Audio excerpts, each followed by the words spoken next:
रखा था। अक्टूबर 634 ईस्वी के अवाइल में खालिद रजी अल्लाह अन्हु बिन वलीद ने बड़ी ही खून रेज और तवील लड़ाइयाँ लड़कर दिमश्क फतह कर लिया।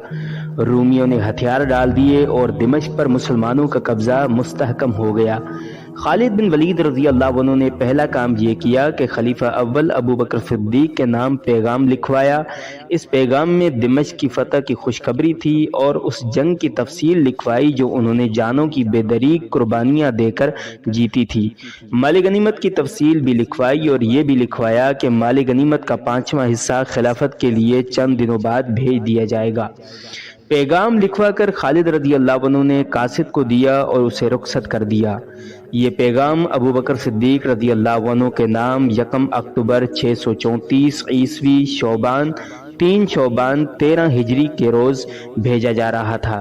अबू बकर रज़ी अल्लाह अन्हु 1 महीना 8 रोज पहले 22 अक्टूबर 634 ईस्वी 22 जमादुल सानिया की शाम फोत हो चुके थे। कासिद पैगाम ले जा चुका था। अबू उबैदा रज़ी अल्लाह अन्हु खालिद बिन वलीद रज़ी अल्लाह अन्हु के खेमे में दाखिल हुए। खालिद रज़ी अल्लाह अन्हु फतह और नुसरत की खुशी से उछल कर उठे और दिमश्क मुबारक हो का नारा लगाकर अबू उबैदा रज़ी अल्लाह अन्हु के गले लग गए। अबू उबैदा रज़ी अल्लाह अन्हु का अंदाज और रवैया सर्द सा था। खालिद बिन वलीद रज़ी अल्लाह अन्हु पीछे हट गए। अबू उबैदा रज़ी अल्लाह अन्हु की आंखों में आंसू थे।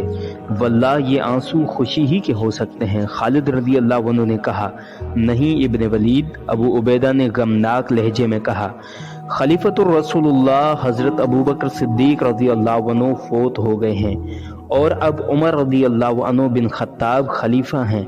अबू बकर कब फोत हुए? खालिद रज़ी अल्लाह अन्हु ने हैरान होकर पूछा।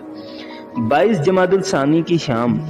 हमें इत्तला इतने दिनों बाद क्यों दी गई? खालिद रज़ी अल्लाह अन्हु ने पूछा। क्या कासिद को यहाँ पहुँचते हुए 1 महीने से ज्यादा? कासिद तो जल्द ही आ गया था। अबू उबैदा ने खालिद की बात काटते हुए कहा। कासिद आया तो उसने देखा कि हमने दिमश्क को मुहासरे में ले रखा है, तो उसने इस ख्याल से कि ये पैगाम हमें न दिया कि खलीफा अव्वल अबू बकर सिद्दीक रज़ी अल्लाह अन्हु की वफ़ात की इत्तला का मुहासरे पर बुरा असर पड़ेगा, उसने मुझे इतना ही पैगाम दिया कि मदीना में खैरियत है और कुमक आ रही है। उसने ये मरासला मुझे 2 रोज बाद दिया। फिर मैंने ये जानकर इत्तला रोक ली कि दिमश्क का फैसला हो जाए तो तुझे और लश्कर को ये खबर इकट्ठी सुनाऊंगा। खालिद रज़ी अल्लाह अन्हु पर तो सकते की कैफियत तारी हो गई थी, जैसे वो दुनिया से लाताल्लुक हो गए हों। खलीफा उमर का एक और हुक्मनामा भी आया है। अबू उबैदा ने बोझल सी आवाज में कहा, ये भी दिमश्क की जंग खत्म होने के बाद तुम तक पहुंचाना मैंने मुनासिब समझा था। अबू उबैदा ने पैगाम खालिद बिन वलीद रज़ी अल्लाह अन्हु को दे दिया। खालिद रज़ी अल्लाह अन्हु ने पैगाम पढ़ा। उनके होंठों पर हल्की सी मुस्कुराहट आ गई।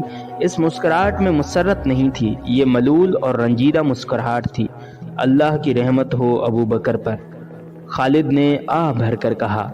अबू बकर जिंदा रहते तो मैं इस अंजाम को न पहुंचता। खालिद बिन वलीद की माजूली हजरत उमर रज़ी अल्लाह अन्हु का एक और जुर्रतमंदाना फैसला था। उससे पहले इनका एक ऐसा ही फैसला ये था कि मुर्तदीन के जिन रिश्तेदारों को गुलाम और लोंडियां बना के रखा गया है, उन सब को आज़ाद करके इनके घरों को भेज दिया जाए। पहले बयान हो चुका है कि गुलाम और लोंडियां खलीफतुर रसूलुल्लाह अबू बकर के हुक्म से रखी गई थीं।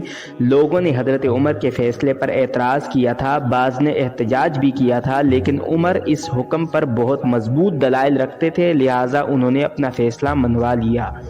चंद दिनों के बाद ही लोगों ने देख लिया कि उमर के इस फैसले के कितने खुशगवार नताइज सामने आए थे। वो इस तरह के सालार मुसन्ना बिन हारिसा जब इराक के महाज पर मुजाहिदीन की कमी पूरी करने के लिए कुमक लेने के लिए मदीना आया था, मगर हर कोई जाने से हिचकिचा रहा था। आखिर अबू उबैद उठे और महाज पर जाने का ऐलान किया। उनके बाद रजाकार सामने आने लगे तो देखते ही देखते इनकी तादाद 1000 हो गई। ये तादाद काफ़ी नहीं थी। आगे चलकर तफसील से जिक्र होगा कि जिन मुर्तदीन के अजीज़ों को ग़ुलामी से आज़ाद किया गया था, वो उमर रज़ी अल्लाह अन्हु के इस फैसले से इतने मुतासिर हुए कि वो भी सच्चे दिल से मुसलमान होकर कुमक में शामिल हो गए और महाज पर चले गए। तब मुसलमानों का एहसास हुआ कि हज़रत उमर रज़ी अल्लाह अन्हु का फैसला किस कदर दूर रस नताइज का हामिल